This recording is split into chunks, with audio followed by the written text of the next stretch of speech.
கர்த்தருடைய பரிசுத்த நாமத்துக்கு மகிமை உண்டாவதாக. கர்த்தர் இந்த மாதம் உங்களை ஆசீர்வதிக்க தொடங்கி இருக்கிறார். நீங்கள் ஆசீர்வாதமாக இனி வரும் நாட்களெல்லாம் இருப்பீர்கள். நான் விசுவாசிக்கிறேன். கர்த்தர் பெரிய காரியங்களை செய்வார். கண்களை மூடி நாம் ஜெபிப்போம். பிதாவே, இந்த நல்ல வேலைக்காக நன்றி செலுத்துகிறோம். இந்த அருமையான மனமகிழ்ச்சியின் கர்த்தாவே, ஆண்டவரே, இந்த வாரத்துக்காக உமக்கு ஸ்தோத்திரம்.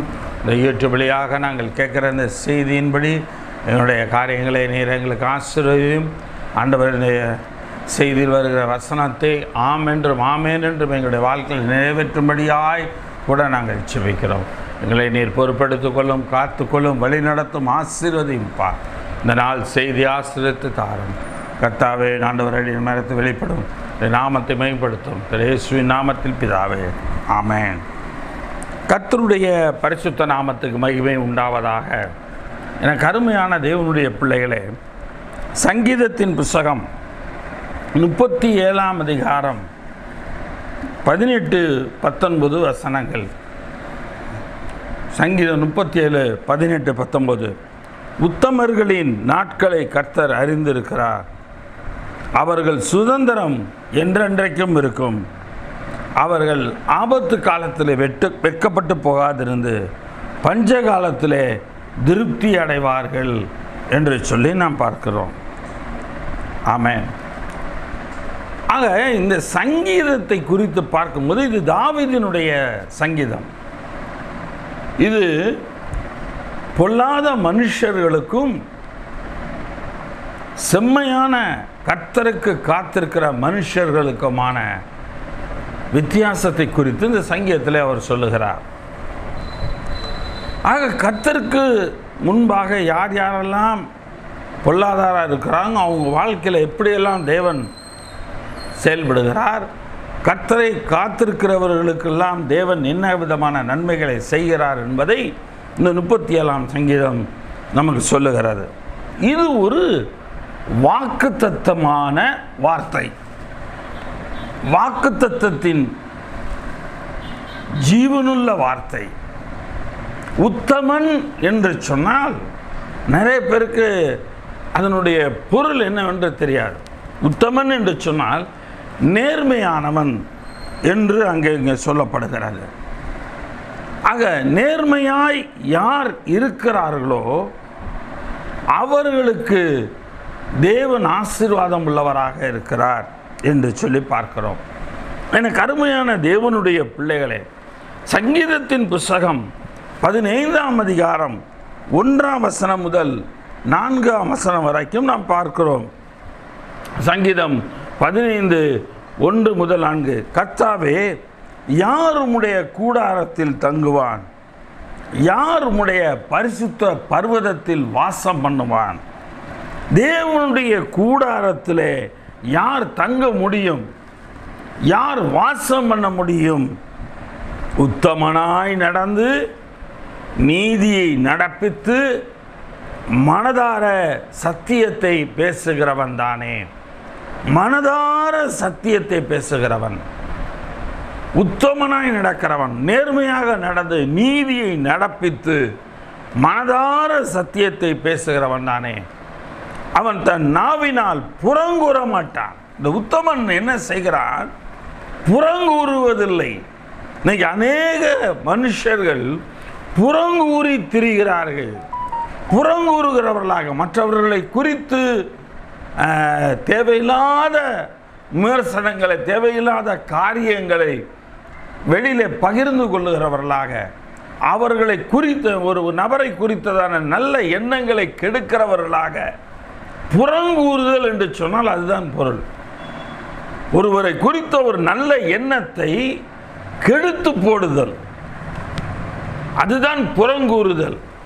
ஆக புறங்கூறாமலும் தன் தோழனுக்கு தீங்கு நினையாமலும் தன்னுடைய சிநேகிதனுக்கு தீங்கு நினையாமலும் இருக்கிறவன் தான். அவன் நினைவிலே கூட தீங்கு இருக்காது.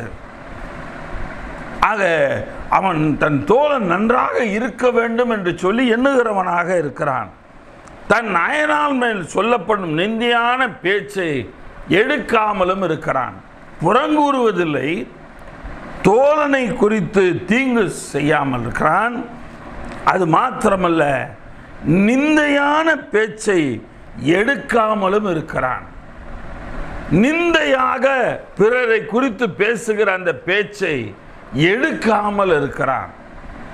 எவ்வளவுதான் ஒருவன் ஜெபம் பண்ணினாலும், எவ்வளவுதான் ஒருவன் வேதத்தை வாசித்தாலும், அவன் கர்த்தருடைய வார்த்தையின்படி இருந்தானால் அவன் உத்தமனாக அவன் இருக்கிறான், அவன் நேர்மையானவன் என்று சொல்லலாம்.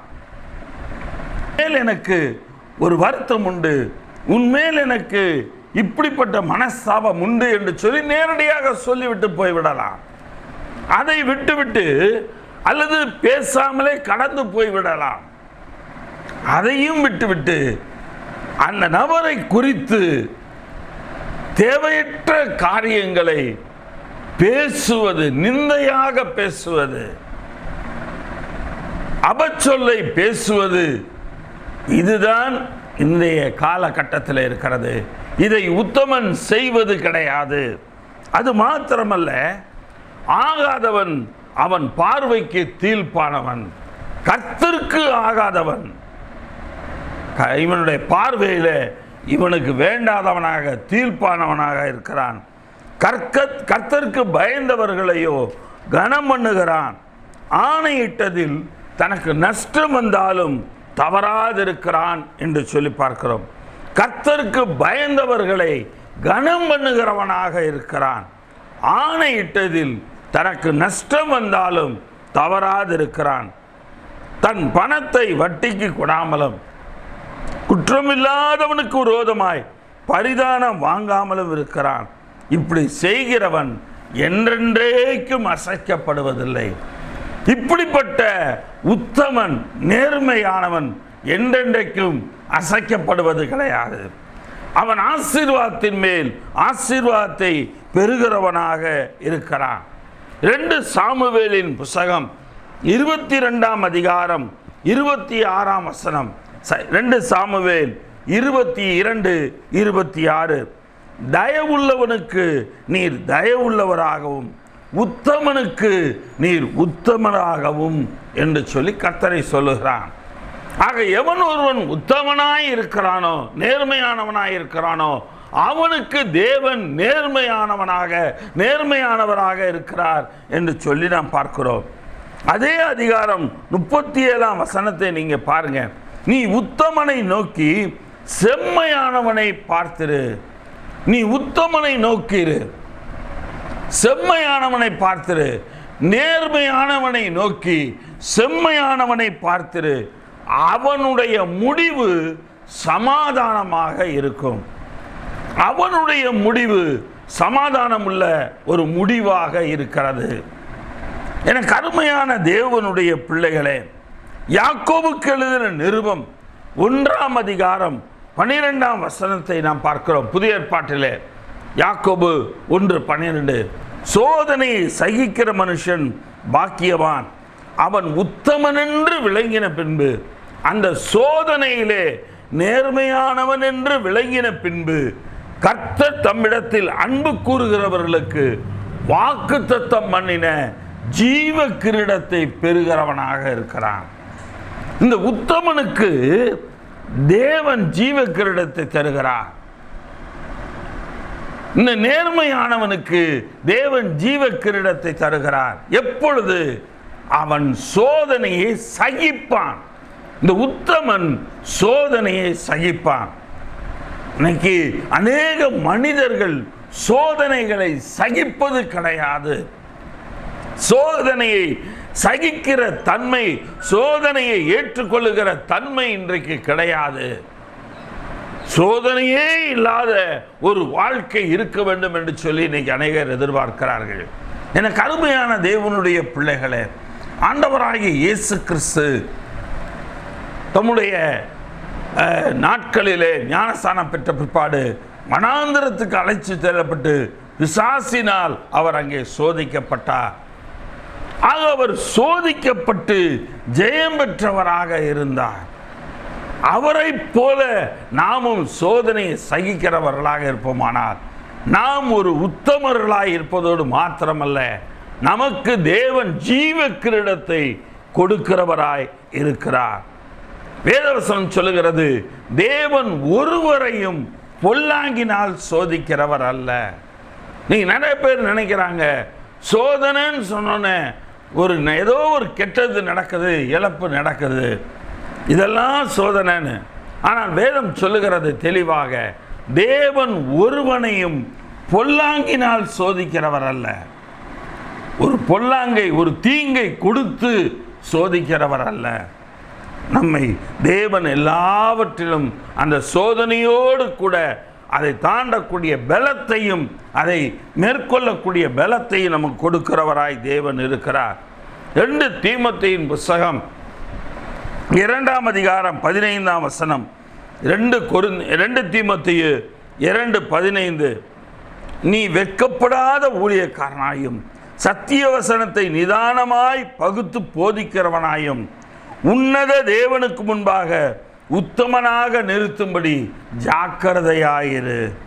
உன்னத தேவனுக்கு முன்பாக உத்தமனாக நிறுத்தும்படி ஜாக்கிரதையாயிரு. சத்திய வசனத்தை நிதானமாய் பகுத்து போதித்தல். சத்திய வசனத்தை வாய்க்கு வந்தபடி போதிக்கிறதல்ல, அதை பகுத்து, வேத வசனங்களை பகுத்து அதன்படி போதிக்கிறவனாயும் உன்னத தேவனுக்கு முன்பாக நீ உத்தமனாக இரு. அதை சொல்லிட்டு அவர் சொல்றாரு, சீர்கேடான வீண் பேச்சுகளுக்கு விலகிரு. நீங்க எல்லா இடத்துல எடுத்து பாருங்க. இன்னைக்கு ஒரு காலத்தில் ஒருத்தர் இடத்துக்கு போய் தான் ஒருத்தர்கிட்ட பேச முடியும். அடுத்து ஃபோன் வந்துச்சு, ஃபோனில் உட்காந்து பேச ஆரம்பித்தாங்க. இன்னைக்கு செல்ஃபோன் வந்துருச்சு, எதுனாலும் சரி உடனே ஃபோன் எடுத்து அந்த இடத்துல பார்க்கிறோம். சீர்கேடான வீண் பேச்சுகளை அந்த இடத்துல பேசுகிறவர்களாக இன்றைய காலகட்டத்தில் இருக்கிறார்கள். ஆனால் இதையெல்லாம் முன்குறித்து தானே என்னமோ பவுலடியார் தீமோத்தேயுக்கு எழுதும் பொழுது, சீர்கேடான வீண் பேச்சுகளுக்கு நீ விலகி இரு, அவைகளால் அவர் அதிக அவபக்தி உள்ளவர்களாவார்கள். அந்த சீர்கேடான பேச்சினால் என்ன நடக்கும்? அவபக்தி தான் உண்டாகும். நான் பக்தியா இருக்கிறேன், உண்மைதான், ஆனா அந்த பக்தி அவபக்தி, உண்மையுள்ள பக்தி அல்ல. உண்மையான ஒரு பக்தி உள்ளவர்களாக இருப்பார்களானால் அவர்களுடைய வாழ்க்கையில சீர்கேடான பேச்சு இருக்காது. எனக்கு அருமையான தேவனுடைய பிள்ளைகளே, 2 கொரிந்தியர் 10:18 பார்க்கிறோம். 2 கொரிந்தியருக்கு எழுதின நிருபம் 10ஆம் அதிகாரம் 18ஆம் வசனம். தன்னைத்தானே புகழுகிறவன் உத்தமன் அல்ல, கர்த்தரால் புகழப்படுகிறவனே உத்தமன் என்று சொல்லி பார்க்கிறோம். தனக்குத்தானே ஒரு புகழ்ந்து கொள்ளுகிறவன் நேர்மையானவனாய் இருக்க முடியாது. ஆனால் கர்த்தரால் யார் புகழப்படுகிறார்களோ அவர்கள்தான் உத்தமமானவர்கள் அல்லது நேர்மையானவர்கள் என்று சொல்லி நாம் பார்க்கிறோம். லூக்கா எழுதின சுவிசேஷம் 23ஆம் அதிகாரம் 50ஆம் வசனத்தில் ஆண்டவராகிய இயேசு கிறிஸ்து மரித்த பிற்பாடு அவருடைய சரீரத்தை வாங்கி அடக்கம் செய்வதற்காக யோசேப்பு என்னும் பேர் கொண்ட ஒரு மனுஷன் அந்த இடத்துல அவன் இருக்கிறான். அவனை குறித்து சொல்லப்படும் பொழுது அவன் உத்தமனும் நீதிமானுமாயிருந்தான். ஆக உத்தமன் என்று சொன்னால் நீதிமான் அல்ல, உத்தமன் என்று சொன்னால் அது நேர்மையானவனாக அவன் இருக்க வேண்டும். ஏன் என்று சொன்னால் அவன் புறங்கூற மாட்டான், அவன் தீங்கு நினைக்க மாட்டான், அவன் நிந்தையான பேச்சை பேச மாட்டான். கூடுமான வரைக்கும் உனக்கு ஒருத்தர் மேல் ஒரு தவறு, ஒரு வருத்தங்கள், ஒரு கவலை, ஒரு என்ன சொல்றது, மன பாதிப்பு இருக்குமானால் நேரடியாக பேசப்பார். இல்லைன்னா பேசுவதை தவிர்த்து விட்டு நீ அவர்களுக்காக ஜெபம் பண்ணுகிறவர்களாகிற. அதை விட்டு நீ புறங்கூறி திரியும் பொழுது உன்னுடைய நேர்மை அந்த இடத்துல காணப்படாமல் போய்விடுகிறது, உங்களுடைய நேர்மை அந்த இடத்துல இல்லாமல் போய்விடுகிறது. அப்ப தேவ பிரசன்னத்தை நீங்கள் இழந்து போனவர்களாக இருக்கிறீர்கள். அப்ப தேவனால் நீங்கள் புகழப்பட முடியாது, தேவனால் நீங்கள் நேர்மையானவர்கள் என்று சொல்லப்பட முடியாது. அப்ப தேவனால் நீங்க நேர்மையானவர்கள் என்று சொல்லப்பட முடியாதபடி இருக்கும் பொழுது உங்களுடைய ஆசீர்வாதங்கள், உங்களுக்கு வர வேண்டிய நன்மைகள் எல்லாம் உங்களுக்கு தடைபடுகிறதா இருக்கிறது. எனக்கு அருமையான தேவனுடைய பிள்ளைகளே, உத்தமர்களின் நாட்களை கர்த்தர் அறிந்திருக்கிறார். சங்கீதக்காரன் சொல்லுகிறான், உன்னுடைய ஆயுசு நாட்கள் 70 வருஷம், பலத்தின் மிகுதியினால் 80 வருஷம் என்று சொல்லி பார்க்கிறோம். ஆயுசு நாட்கள் 70 வருஷம், பலத்தின் மிகுதியினால் 80 வருஷம், 90 வருஷம் அல்ல 100 வருஷம். ஆனா அதனுடைய பலன் என்ன? உத்தமர்களின் நாட்களை கர்த்தர் அறிந்திருக்கிறார். அவன் நாட்களை அறிந்திருக்கிறபடியினால் அவனுக்கு 3 விதமான ஆசீர்வாதங்களை தேவன் தருகிறார். உங்களுடைய வாழ்க்கையிலும் உங்களுடைய நாட்கள், நம்முடைய நாட்களை தேவன் அறிந்திருக்கிறார். எனக்கு அருமையான தேவனுடைய பிள்ளைகளே, சங்கீதத்தின் புஸ்தகம் 90ஆம் அதிகாரம் 12ஆம் வசனத்திலே, நாட்களை என்னும் அறிவை எனக்கு தாரும் ஆண்டவரே. எங்க நாட்களை நாங்கள் எண்ணக்கூடிய அந்த அறிவை எங்களுக்கு தர வேண்டும் என்று சொல்லி நாம் அங்கே பார்க்கிறோம். சங்கீதம் 90:12 நாம் பார்க்கிறோம், நாங்கள் ஞான இருதயம் உள்ளவர்களாகும்படி எங்கள் நாட்களை எண்ணும் அறிவை எங்களுக்கு போதித்தருளும். இவ்வளவு வயசாயிடுச்சு, இன்னும் எத்தனை வருஷம் நம்ம இருக்க போறோம் தெரியல. இருக்கிற வரையிலும் கர்த்தருக்கு முன்பாக நாம் உத்தமர்களாக இருந்து விட்டு போய்விடும். மனுஷன் நம்மளை புகழணும், மனுஷன் நம்மளை பாராட்டணும், மனுஷன் நம்மளை பற்றி நல்லதபடியாக பேசணும் நினைக்காதீங்க. எந்த மனுஷனும் பொய்யை உள்ளவனாக இருக்கிறான், பொய்யன் என்று சொல்லப்பட்டுள்ளது. எந்த மனுஷனும் பொய்யன். அது உறவானாலும் சரி, நண்பர்களானாலும் சரி, யாரானாலும் சரி, எந்த மனுஷனும் பொய்யன்.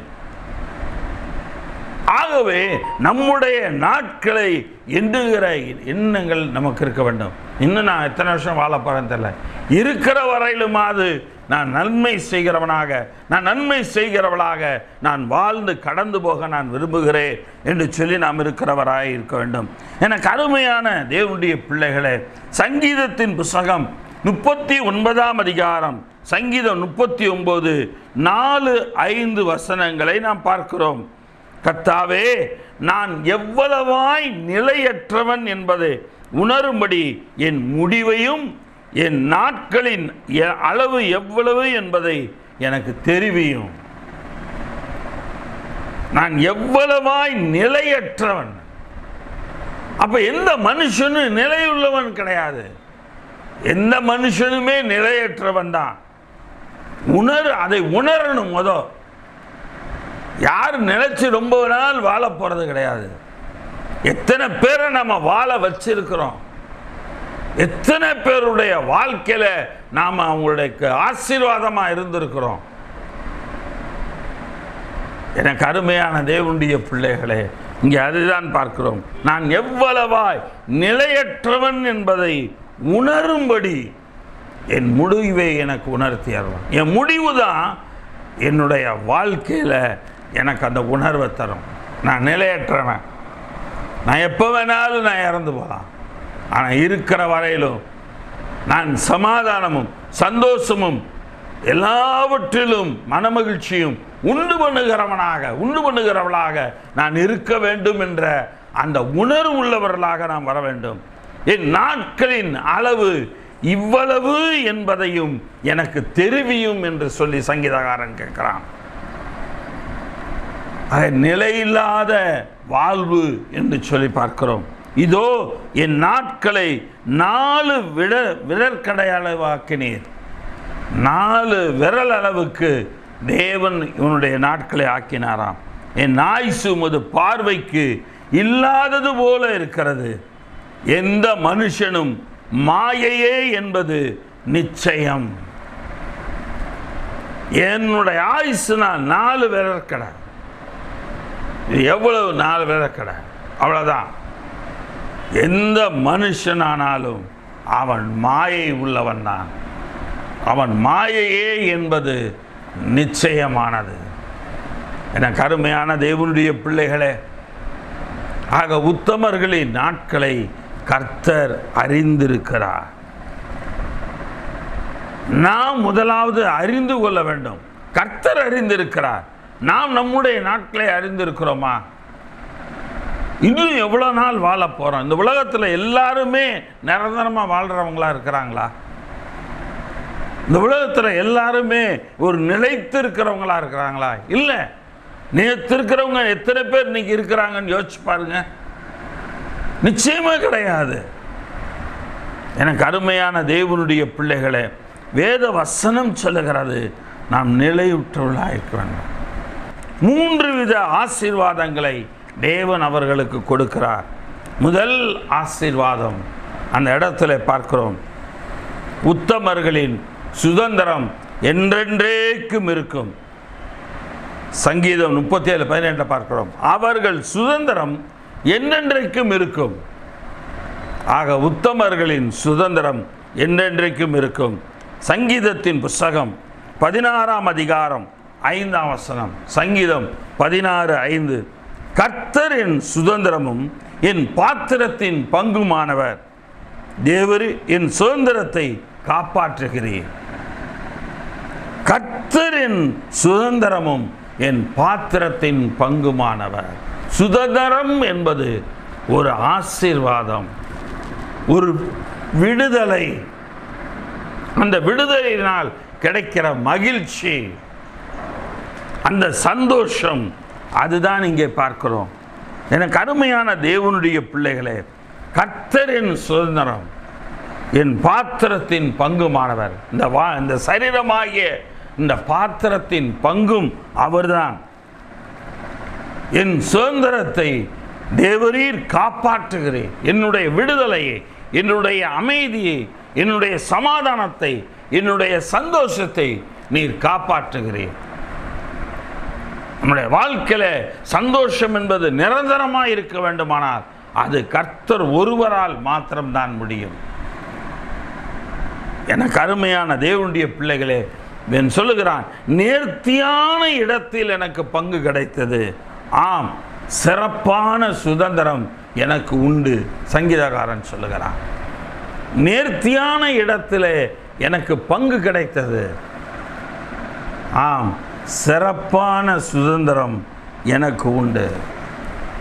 சிறப்பான சுதந்திரம், சிறப்பான விடுதலை, சிறப்பான சந்தோஷம், சிறப்பான மன அமைதி, இவை எல்லாமே அங்கே இருக்கிறவர்களாக நாம் இருக்க வேண்டும்.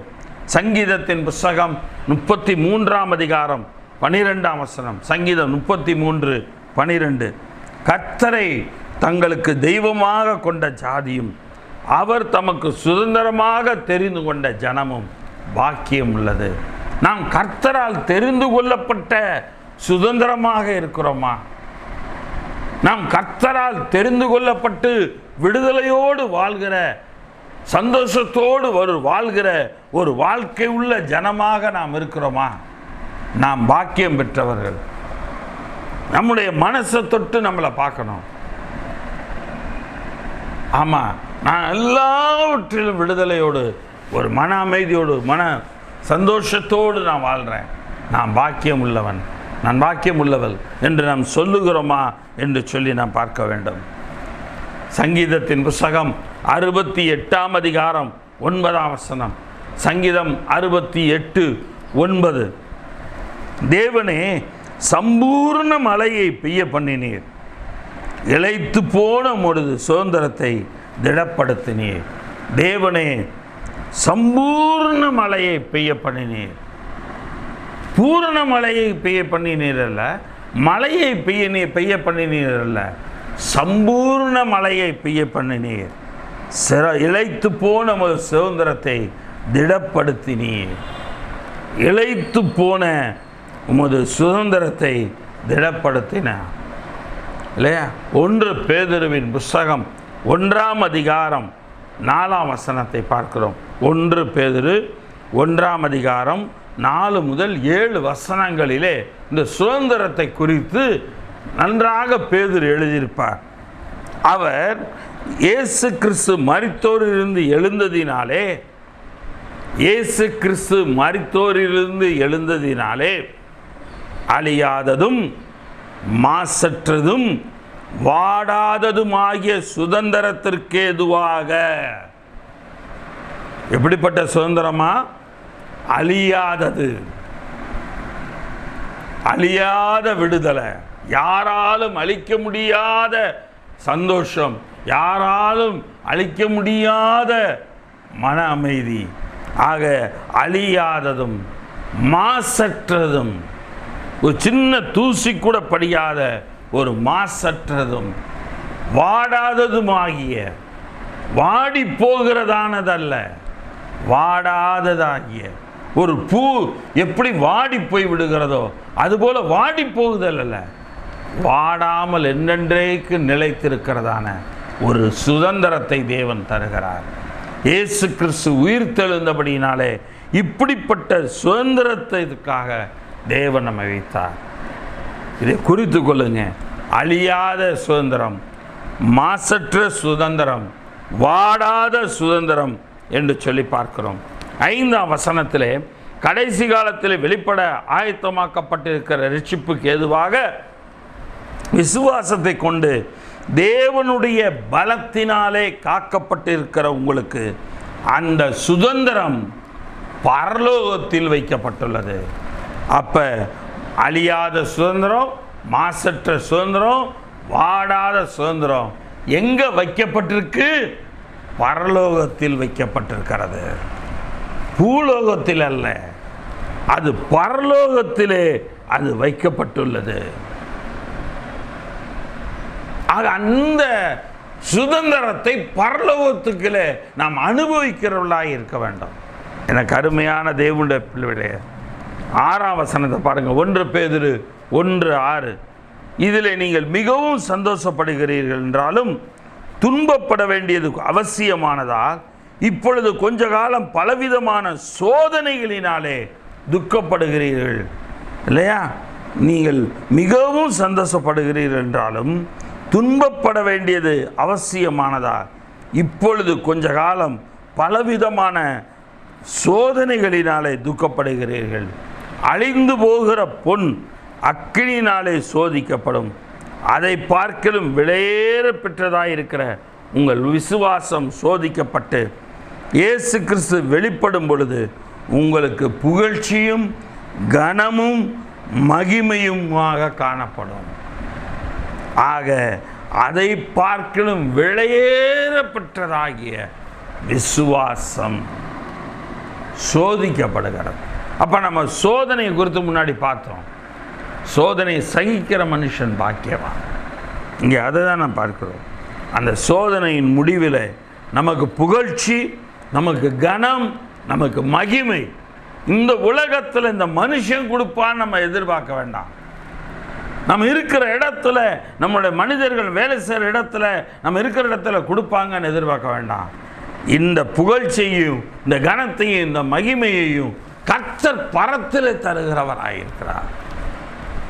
எனக்கு அருமையான தேவனுடைய பிள்ளைகளே, எபிரேயர்கள் நிருபம் 10ஆம் அதிகாரம் 34ஆம் வசனம். எபிரேயர் 10:34.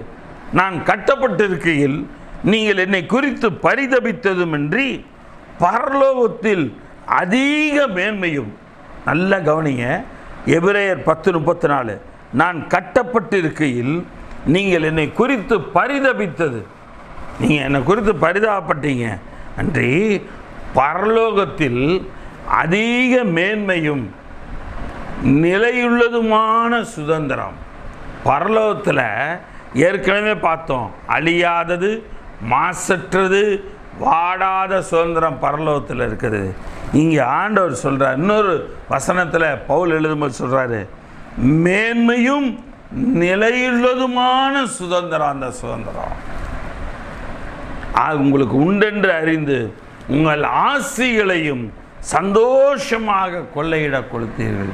கொள்ளையிடனா என்ன, திருடிட்டு போக கொடுத்ததா அல்ல, கர்த்தருடைய காரியங்களுக்காக, அவைகளை கர்த்தருடைய ஊழியத்துக்காக, கர்த்தருடைய சபைக்காக அவைகளை நீங்கள் கொடுத்தீங்க. கொஞ்சம் கூட முகம் காணாம, கொஞ்சம் கூட உங்கள் மனதில் வருத்தம் வராமல் நீங்கள் அள்ளி கொடுத்தீங்க. இன்னைக்கு உண்மையிலே கடவுளுடைய ஊழியங்களுக்கு நாம் தாங்குகிறோமா? கர்த்தருடைய சபையில் நம்ம போகிறோமே, கர்த்தருடைய சபையை நான் தாங்குகிறோமா? கர்த்தருடைய சபையில் எந்த குறையும் இல்லாமல் அந்த சபையில் எல்லாம் நிறைவாக இருக்கா? அந்த சபையில் என்ன தேவை அதை நம்ம வாங்கி கொடுக்கணும். நம்ம பேரில் அந்த பொருள் அங்கே இருக்கணும், நம்ம பேரில் அந்த இடத்துல அது இருக்கணும் என்ற ஒரு எண்ணம் இருக்க வேண்டும். எனக்கு அருமையான தேவனுடைய பிள்ளைகளே, நாங்கள் ஊழியத்தில் ஆரம்பத்தில் வந்த நாட்களில் எங்களுடைய தாய் தகப்பனார் எல்லாரும் சொன்ன காரியங்கள் இதுதான். நாங்கள் சபைக்கு போவோம். நாங்கள் சபைக்கு போகும்போது கேட்பாங்க, எங்கள் அப்பா அம்மா கேட்பாங்க, பசங்க என்ன என்ன வேணும்னு சொல்லுங்கள், சபையில் என்ன வேணும் அப்படின்னு. சபையில் ஆட்கள் பெருகின அப்படின்னாலே இன்னும் ஒரு ஃபேன் 2 ஃபேன் தேவைப்படும் அப்படின்னு உடனே அந்த ஃபேன் வாங்கி கொடுக்குறவர்களாக இருக்கும். ஒரு பாஸ்டர் நின்று பிரசங்கம் பண்ண முடியாதபடிக்கு சின்ன ஒரு ஸ்டூல் தான் இருந்தது நாங்கள் போன சபையில். அவருக்கு ஒரு பிரசங்க பீடம் ஒரு அந்த இடத்துல தேவைப்பட்டது. அது எங்களுடைய மனதிலே, எங்கள் அப்பா அம்மாவுடைய மனதிலே அது இருந்தது. உடனே அதை செய்து அதை சபையில் அங்கே வச்சாங்க. அன்றைய சம்பளம் 3000 ரூபா 5000 ரூபா தான். அந்த காசுலையும் கூட அந்த பிரசங்க பீடத்தை செஞ்சு சபையில் வைத்தோம். ஆக சபையில் எது குறைபடுகிறதோ அதை கண்ணோக்கி பார்த்து அதை நிறைவுள்ளவர்களாக மாற்றுவது நம்முடைய வாழ்க்கையில் ஒரு ஆசீர்வாதம். எனக்கு அருமையான தேவனுடைய பிள்ளைகளே, கொலோசியருக்கு எழுதின நிருபம் 3ஆம் அதிகாரம் 23ஆம் வசனம் 24ஆம் வசனம். கொலோசியர் 3:23-24. நீங்கள் கர்த்தராகிய கிறிஸ்துவை சேவிக்கிறதினாலே சுதந்திரமாகிய பலனை கர்த்தராலே பெறுவீர்கள் என்று அறிந்து, நீங்கள் கர்த்தராகிய கிறிஸ்துவை சேவிக்கிறதினாலே சுதந்திரமாகிய பலனை கர்த்தராலே பெறுவீர்கள் என்று அறிந்து, எதை செய்தாலும் அதை மனுஷனுக்கென்று செய்யாமல் கர்த்தருக்கென்று மனப்பூர்வமாய் செய்யுங்க. எதை செய்தாலும் மனுஷனுக்காக செய்யாதீங்க. ஒரு மனுஷனை திருப்திப்படுத்தணும்னு நினைக்காதீங்க, திருப்திப்படுத்தவே முடியாது. ஒவ்வொன்றிலும் ஒவ்வொரு குறை சொல்லுவான். ஒருவருக்கு ஒரு ட்ரெஸ் எடுத்து கொடுக்குறோம், அந்த கலரில் ஒரு குறை சொல்லுவாங்க. இந்த கலர் ஏற்கனவே என்கிட்ட இருக்கு, இதுவே இருக்குது, திருப்பி வந்திருக்குது. அல்லது அந்த துணியை சொல்லுவாங்க, இந்த துணி இப்படி இருக்குது, நான் இது மாதிரி போட்டது இல்லையேன்னுவாங்க. மனிதன் எதை எடுத்தாலும் அதில் ஒரு குறை சொல்லுவான். ஆக எதை செய்தாலும் கர்த்தருக்கென்று மனப்பூர்வமாக செய்யுங்க. நீ செய்கிறது கர்த்தருக்குன்னு உரியதாக இருக்கணும், அதை மனப்பூர்வமாக செய்யுங்க.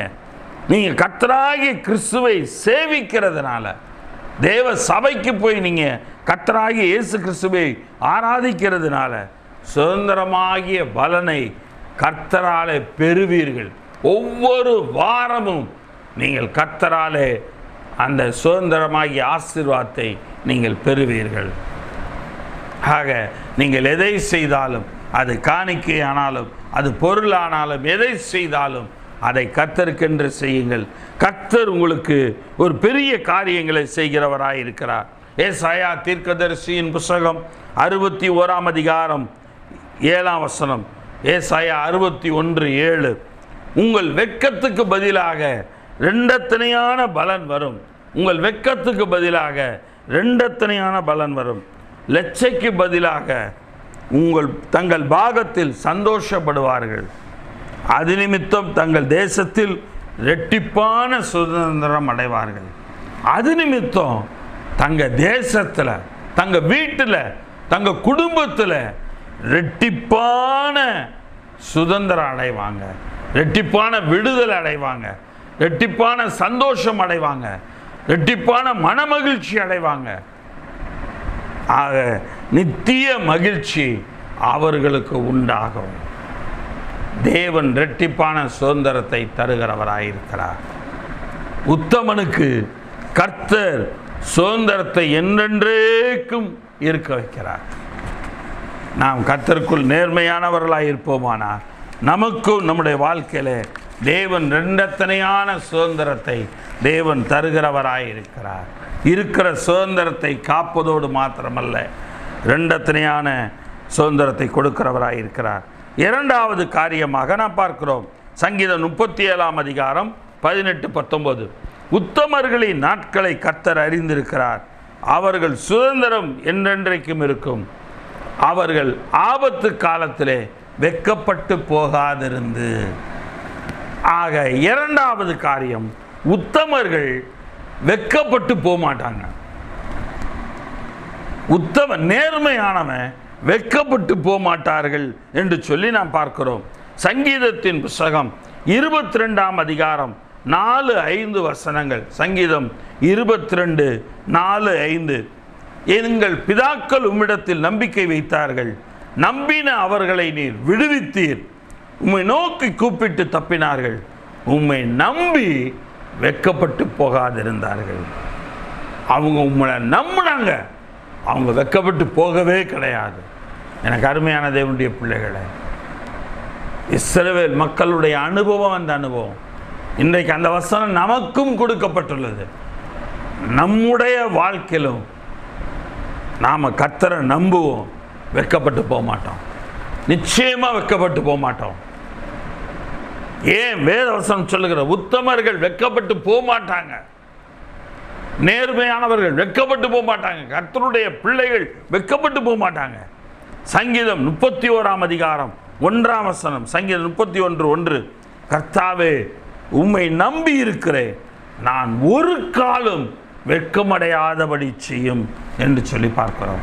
கர்த்தாவே உம்மை நம்பி இருக்கிறேன், சொல்லுவான். கர்த்தாவே நான் உண்மைதான் நான் நம்பி இருக்கிறேன், நான் ஒரு காலம் வெட்கப்பட்டு போகாதபடி செய்யும். ஆண்டவர்கிட்ட கேளுங்க, ஆண்டவரை நான் வெட்கமடையாதபடி செய்யும். நான் யார் முன்னாடி வெட்கப்பட்டு போகக்கூடாது.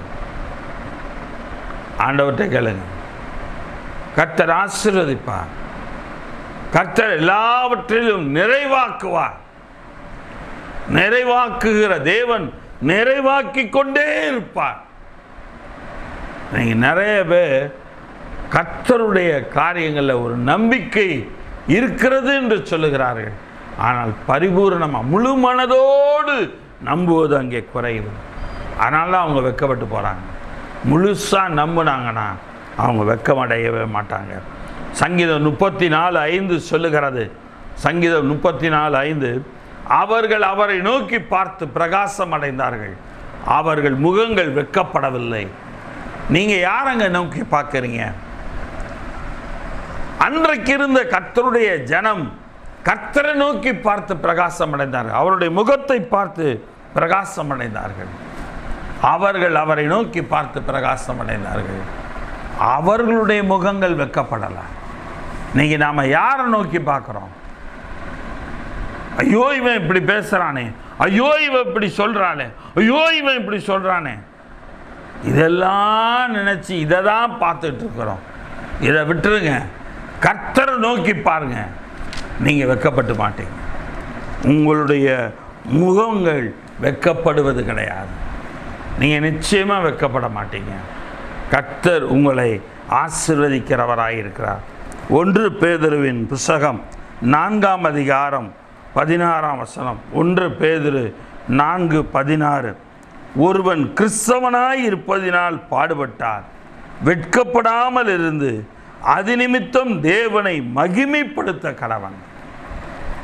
ஒருவன் கிறிஸ்தவனாய் இருப்பதினால் பாடுபட்டால், வெட்கப்படாமல் இருந்து, நீங்கள் ஜெபத்துக்கு போகிறதுனால, கர்த்தருடைய சபைக்கு போகிறதுனால நீங்கள் பாடுபட்டீங்கன்னா நீங்கள் வெட்கப்பட்டு போக மாட்டீங்க. அது நிமித்தம் தேவனை மகிமைப்படுத்த கடவன். நீங்கள் வெட்கப்பட மாட்டீங்க. உங்களை பரியாசம் பண்ணுற கூட்டம் பரியாசம் பண்ணிட்டு தான் இருக்கும். பரியாசம் பண்ணுறவங்க பண்ணுவாங்க. எவ்வளவோ காரியங்களை நீ குறித்து பேசுவாங்க, விமர்சனங்கள் எவ்வளவோ உண்டு. ஆனால் ஒவ்வொன்றையும் நினைத்து கொண்டு இருந்தால் நிச்சயமாக நம்முடைய வாழ்க்கையில் எதையுமே இன்றைக்கு கர்த்தரிடத்திலிருந்து நான் பெற்றுக்கொள்ள முடியாது.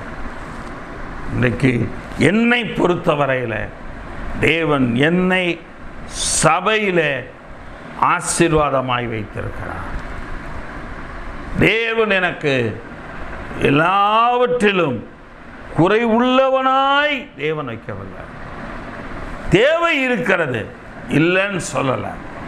பண தேவை இருக்குது, அநேக காரியங்கள் எனக்கு இருக்குது, அதெல்லாம் ஒரு பக்கம் இருக்கட்டும். ஆனால் தேவன் எனக்கு எந்த குறையும் வைக்கிறார். நான் அதை தான் அறிக்கையிடுறேன். எனக்கு தேவைகள் உண்டு, என் தேவைகளை கர்த்தர் சந்திப்பார். தேவையானது ஒன்றே. மரியாதை ஒன்றால் தன்னை விட்டு எடுபடாத நல்ல பங்கை தெரிந்து கொண்டார்.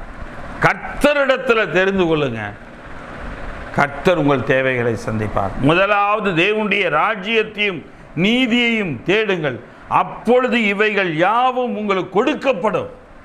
முதலாவது தேவ ராஜ்யத்தை தேடுங்க, நீதியை தேடுங்க, அப்பொழுது இவைகள் யாவும் உங்களுக்கு கொடுக்கப்படும். இந்த உலகத்தில் உள்ள ஆசீர்வாதங்கள் யாவையும் தேவன் உங்களுக்கு கொடுப்பார். நீங்கள் முதலாவது எதை தேடுறீங்க? நம்முடைய வாய் எதை தேடுது? காலையில் எழுந்தோடனே என்ன திட்டலாம், என்ன பேசலாம், என்ன புறம் பேசலாம், என்ன புறங்கூறலாம், இதை தானே நம்முடைய வாய் தேடுது. ஆனால் நம்முடைய வாயை திறந்தோம்னா காலையிலேயே ஸ்தோத்திரத்தையும் கர்த்தரை துதிக்கிற துதியையும் கர்த்தருக்குள் இருக்கிற எண்ணங்களிலே நம்ம இருப்போம். யார் என்ன பேசின என்ன, யார் என்ன சொன்ன என்ன, கர்த்தருக்குள் நான் நிறைவுள்ளவனாய் இருக்கிறேன். முதலாவது தேவனுடைய ராஜ்யத்தை தேடுங்க. கர்த்தர் எல்லாவற்றையும் கர்த்தர் உங்களுக்கு கொடுக்கிறவராய் இருக்கிறாராய். 2 தீமோத்தேயுவின் புஸ்தகம் 1ஆம் அதிகாரம் 12ஆம் வசனம். 2 தீமோத்தேயு 1ஆம் அதிகாரம் 11-12. அதற்கு நான் பிரசங்கியாகவும் அப்போஸ்தலனாகவும் புறஜாதியாருக்கு போதகனாகவும் நியமிக்கப்பட்டேன்.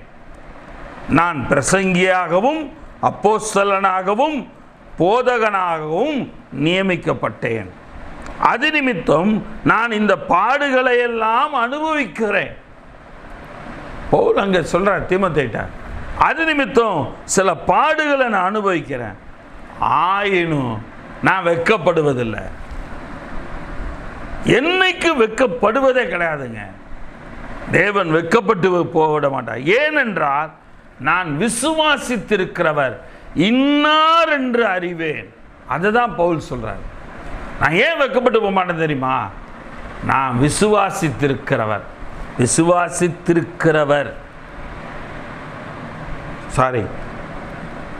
கரெக்ட். நான் விசுவாசித்திருக்கிறவர் இன்னார் என்று அறிவேன். நீங்க விசுவாசிக்கிறவர் யாருன்னு தெரியுமா? வல்லமை உள்ளவர். நீங்க என்ன கேட்குறீங்களோ அதை கொடுக்க முடியக்கூடியவர். அவருடைய நாமத்தினால என்ன கேட்குறீங்களோ அதை உங்களுக்கு கொடுக்க வல்லமை உள்ளவராக இருக்கிறார். எனக்கு அருமையான தேவனுடைய பிள்ளைகளே, யோவேல் தீர்க்கதரிசியின் புஸ்தகம் 2ஆம் அதிகாரம் 26ஆம் வசனம்.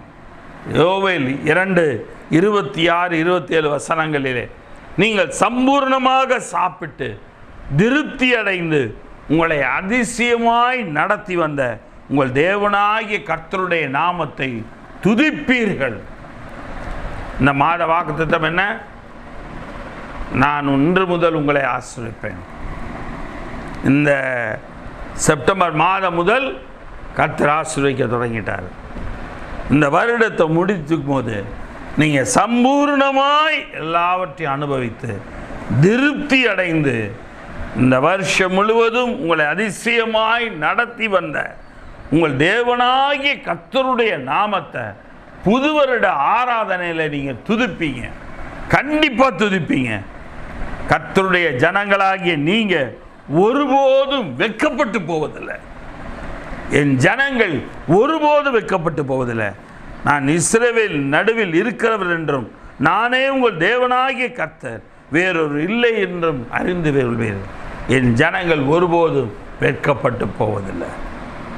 2 முறை அந்த வார்த்தையை உறுதிப்படுத்துகிறார், என் ஜனங்கள் வெட்கப்பட்டு போவதில்லை.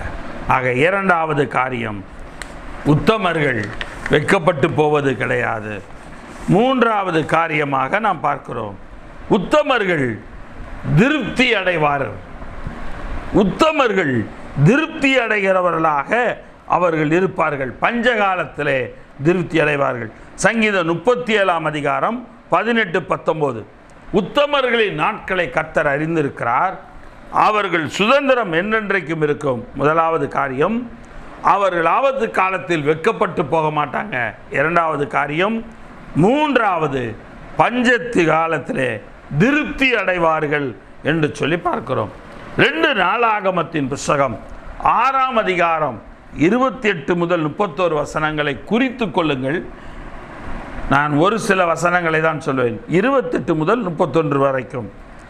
தேசத்திலே பஞ்சம் உண்டாகிற போதும், அதில் தான் ஆரம்பிக்குது. தேசத்தில் பஞ்சம் உண்டாகிற போதும் சொல்லிட்டு வரிசையாக நிறைய காரியங்களை சொல்கிறார்.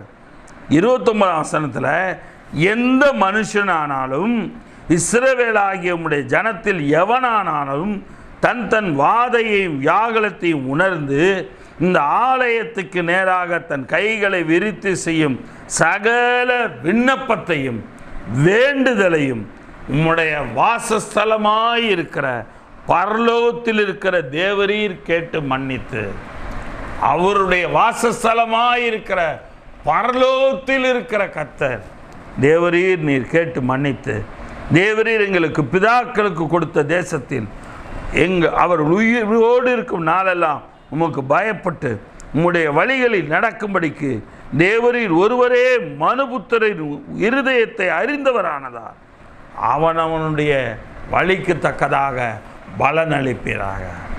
ஆக தேவன் பஞ்ச காலத்தில் அவருடைய சபையில் போய் அந்த தேவனுக்கு நேராக தங்க கைகளை ஏறெடுத்து ஜெபிக்கும் போது அந்த விண்ணப்பத்தை கேட்டு தேவன் பலன் கொடுக்கிறவராக இருக்கிறார். உங்களுடைய வாழ்க்கையில் என்ன பஞ்சம்? பண பஞ்சமா? சமாதான பஞ்சமா? சந்தோஷ பஞ்சமா? மகிழ்ச்சியின் பஞ்சமா?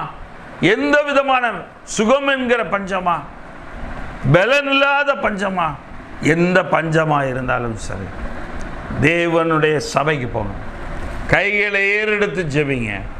தேவன் உங்களுக்கு பலன் கொடுக்கிறவராயிருக்கிறார். எசேக்கியேல் தீர்க்கதரிசியின் புஸ்தகம் 29-39 வசனங்கள். எசேக்கியேல் தீர்க்கதரிசியின் புஸ்தகம் 36ஆம் அதிகாரம் 29-30 வசனங்கள். உங்கள் அசுத்தங்களை எல்லாம் நீக்கி உங்களை இரட்சித்து உங்கள் மேல் பஞ்சத்தை கட்டளையிடாமல் கோதுமை வரவழைத்து அதை பெருக பண்ணி நீங்கள் இனிமேல் ஜனங்களுக்குள்ளே பஞ்சத்தினால் உண்டாகும் நிந்தையை அடையாதபடிக்கு. பஞ்சத்தினால் என்ன வருது? நிந்தை வருகிறது. ஆக நம்முடைய வாழ்க்கையில் மன அமைதியே இல்லை, மன நிம்மதியே இல்லை. அது பஞ்சம், சமாதானம் இல்லாத பஞ்சம். அந்த பஞ்சத்தினால நிந்தை அடைவோம். விருட்சத்தின் கனிகளையும் வயலின் பலன்களையும் பெருக பண்ணினார். தேவன் அதற்குரிய பலன்களை தேவன் பெருக பண்ணுகிறவராயிருக்கிறார். இந்த பஞ்சத்தை எல்லாம் தேவன் நீக்குகிறார். கர்த்தர் பஞ்சத்தை எல்லாம் நீக்கி அதற்குரியதான எல்லா பலன்களையும் தேவன் பெருக பண்ணுகிறவராயிருக்கிறார். எனக்கு அருமையான தேவனுடைய பிள்ளைகளே, இனி மற்ற மனுஷர்களுக்கு முன்பாக, மற்ற ஜனங்களுக்கு முன்பாக நீங்கள் எந்தவித பஞ்சமும் இல்லாமல் நீங்கள் அந்த பலன்களை எல்லாம் பெருக பண்ணினவர்களாக, அதை அனுபவிக்கிறவர்களாக நீங்கள் இருப்பீர்கள். எசேக்கியேல் தீர்க்கதரிசியின் புஸ்தகம் 34ஆம் அதிகாரம் 29ஆம் வசனம். எசேக்கியேல் 34:29. நான் அவர்களுக்கு கீர்த்தி பொருந்திய ஒரு நாற்றை எழும்ப பண்ணுவேன். அவர்கள் இனி தேசத்திலே பஞ்சத்தால் வாரி கொள்ளப்படுவதும் இல்லை, இனி புறஜனங்கள் செய்யும் அவமானத்தை சுமப்பதும் இல்லை. 2 காரியங்களை தேவன் சொல்லுகிறார். நான் அவர்களுக்கு கீர்த்தி பொருந்திய ஒரு நாற்றை எழும்ப பண்ணுவேன், ஒரு ஆசீர்வாதத்தை எழும்ப பண்ணுகிறார். ஒரு நல்ல வழியை திறக்க பண்ணுகிறார். தேவன் அதை திறக்க பண்ணும் பொழுது நாம் இனி தேசத்தில் பஞ்சத்தால் வாரிக்கொள்ளப்படுவது கிடையாது. எந்த விதமான பஞ்சத்தாலும் நாம் வாரிக்கொள்ளப்படுவது கிடையாது. மற்ற மனுஷர்கள் செய்யும் அவமானத்தை நாம் சுமப்பதும் கிடையாது. எந்த அவமானத்தையும் நம்முடைய வாழ்க்கையில் நாம் சுமக்க மாட்டோம். 30ஆம் வசனத்தை பாருங்க. தங்கள் தேவனாகிய கர்த்தராய் இருக்கிற நான் தங்களோடு இருக்கிறதையும் இஸ்ரவேல் வம்சத்தாராய் தாங்கள் என் ஜனமாய் இருக்கிறதையும் அவர்கள் அறிந்து கொள்வார்கள் என்று கர்த்தராகிய ஆண்டவர் சொல்லுகிறார். நான் அவங்களோட இருக்கேன், அவங்க என் ஜனம், நான் அவங்களோட கூட இருக்கேன்றதை அவங்க அறிந்து கொள்வாங்க. 31ஆம் வசனத்தில் என் மந்தையும் என் மேய்ச்சலும் ஆடுகளும் ஆகிய நீங்கள் மனுஷர், நான் உங்கள் தேவன் என்று கர்த்தர் சொல்லுகிறார். அப்ப தேவன் நம்மை புல்லுள்ள இடங்களில் மேய்க்கிறார் என்று சொன்னார். நம்ம ஆடு மாடா கிடையாது. நமக்கு தேவையானவைகளை எல்லாம் கொடுக்கிற இருக்கிற இடத்துல தேவன் நம்மை மேய்த்து நமக்கு ஆசீர்வாதத்தை கொடுக்கிறவராயிருக்கிறார்.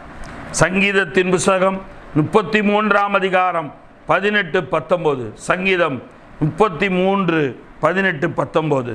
தமக்கு பயந்து தமது கிருபைக்கு காத்திருக்கிறவர்களின் ஆத்துமாக்களை மரணத்துக்கு விலக்கி விடுவிக்கவும் பஞ்சத்திலே அவர்களை உயிரோடே காக்கவும் கர்த்தருடைய கண் அவர்கள் மேல் நோக்கமாயிருக்கிறது.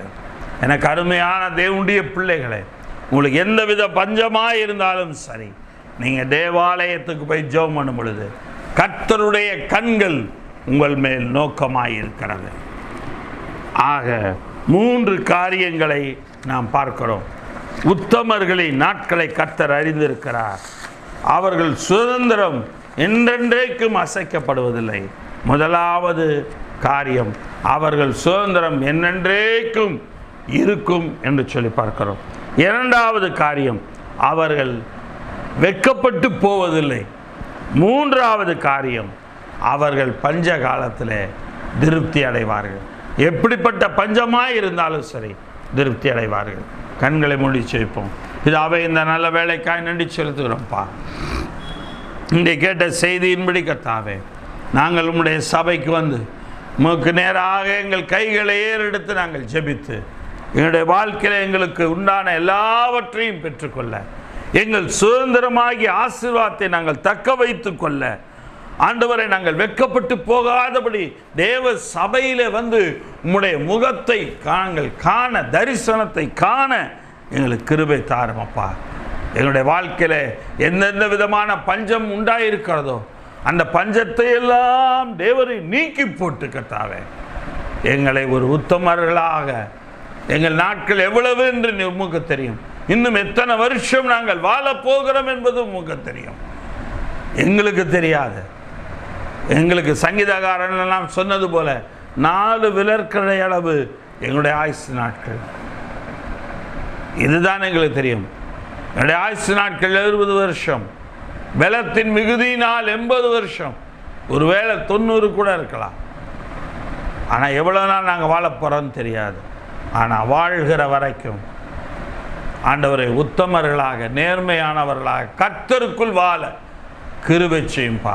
எந்த நிப சொல்லையும், எந்த நபரை குறித்ததான புறங்கூறுதலையும் எங்கள் வாயினால் யாரை குறித்து தீங்கு நினையாமலும் நிந்தையாய் பேசாமலும் இருக்க எங்கள் வாய்க்கு காவல் வையும். எங்களை நீர் திருப்தியாக்கும். உம்முடைய முக பிரகாசத்தினால் எங்களை பிரகாசிக்க பண்ணும். ஆசீர்வதியும், வழி நடத்தும், காத்துக்கொள்ளும். துதிகன மகிமை இல்லாமல் கேடுக்கிறோம். கர்த்தரும் இரட்சகரும் மீட்பருமான இயேசுவின் மூலம் ஜெபிக்கிறோம் ஜீவனுள்ள பிதாவே, ஆமென். என் ஆத்மாவே கர்த்தரை ஸ்தோத்திரி, என் முழுவதுமே அவருடைய பரிசுத்த நாமத்தை ஸ்தோத்திரி. என் ஆத்மாவே கர்த்தரை ஸ்தோத்திரி, கர்த்தர் செய்த சகல உபகாரங்களையும் மறவாதே, ஆமென்.